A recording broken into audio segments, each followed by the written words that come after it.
Canada ने खालिस्तानी आतंकवादी हरदीप निज्जर की हत्या के मामले में चौथी गिरफ्तारी की है। ये शख्स भी एक भारतीय है। इंटीग्रेटेड होमिसाइड इन्वेस्टिगेशन टीम ने बताया है कि उन्होंने अमनदीप सिंह नाम के व्यक्ति को गिरफ्तार किया है और उस पर फर्स्ट डिग्री हत्या और निज्जर की हत्या की साजिश का आरोप भी लगाया है। कनाडा पुलिस ने कहा है कि ये गिरफ्तारी हरदीप सिंह निज्जर की हत्या में भूमिका निभाने वालों को जिम्मेदार ठहराने के लिए हमारी चल रही जांच की प्रकृति को दर्शाती है। IHIT ने कहा कि ब्रैम्पटन, सरे और अबॉट्सफोर्ड में रहने वाला 22 वर्षीय भारतीय नागरिक अमनदीप सिंह पहले से ही हथियारों से जुड़े मामले में लगे आरोपियों के लिए ओंटारियो में हिरासत में था। अमनदीप सिंह अब करण बराड़, कमलप्रीत सिंह और करणप्रीत सिंह के साथ मामले में गिरफ्तार किया गया चौथा व्यक्ति है। सभी को निज्जर की हत्या के सिलसिले में एक जैसे आरोप के तहत गिरफ्तार किया गया है। कनाडा के सर्वे में एक गुरुद्वारे के बाहर हुई गोलीबारी में निज्जर की मौत हो गई थी। उसका नाम भारत सरकार द्वारा जारी एक लिस्ट में 40 अन्य नामित आतंकवादियों के साथ शामिल किया गया था। हरदीप सिंह निज्जर हत्याकांड में कनाडा का मानना है कि इसके पीछे भारत का हाथ है। निज्जर खालिस्तानी आतंकी और खालिस्तान टाइगर फोर्स का चीफ था। वे बीते कई सालों से कनाडा में रह रहा था और वहां से भारत के खिलाफ खालिस्तानी आतंकवाद को हवा दे रहा था।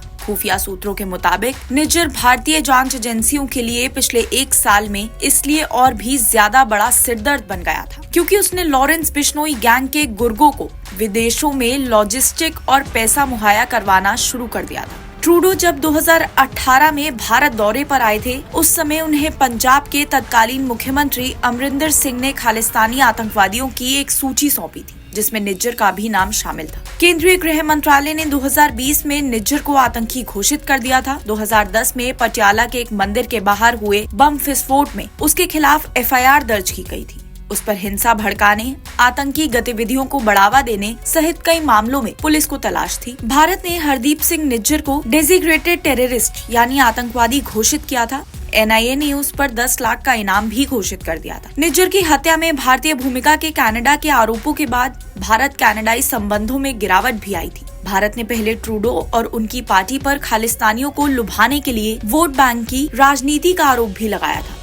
कनाडा के प्रधानमंत्री जस्टिन ट्रूडो कई मौके पर खालिस्तानी आतंकी हरदीप सिंह निज्जर की हत्या को लेकर भारत पर आरोप लगाते आए हैं। उन्होंने हाल ही में खालसा दिवस के मौके पर टोरंटो में एक कार्यक्रम में शिरकत की थी जिसमें खालिस्तान के समर्थन में नारेबाजी की गई थी। ऐसे में निज्जर की हत्या को लेकर दिए गए ट्रूडो के ताज़ा बयान पर भारत ने एक बार फिर प्रतिक्रिया दी है। भारत सरकार ने कहा है कि ट्रूडो के बयान ने एक बार फिर दर्शा दिया है कि कनाडा में अलगाववाद, चरमपंथ और हिंसा को पॉलिटिकल स्पेस दिया गया है। विदेश मंत्रालय के प्रवक्ता रणधीर जायसवाल ने कहा है कि PM ट्रूडो ने पहले भी इसी तरह की टिप्पणी की थी। उनके बयानों ने एक बार फिर दिखा दिया है कि कनाडा में चरमपंथ, कट्टरपंथ और हिंसा को पॉलिटिकल स्पेस दिया गया है। उन्होंने कहा है कि इससे न सिर्फ भारत और कनाडा के संबंध प्रभावित होंगे बल्कि इससे कनाडा में हिंसा और अपराध के माहौल को हौसला भी मिल सकता है। NBT ऑनलाइन की रिपोर्ट।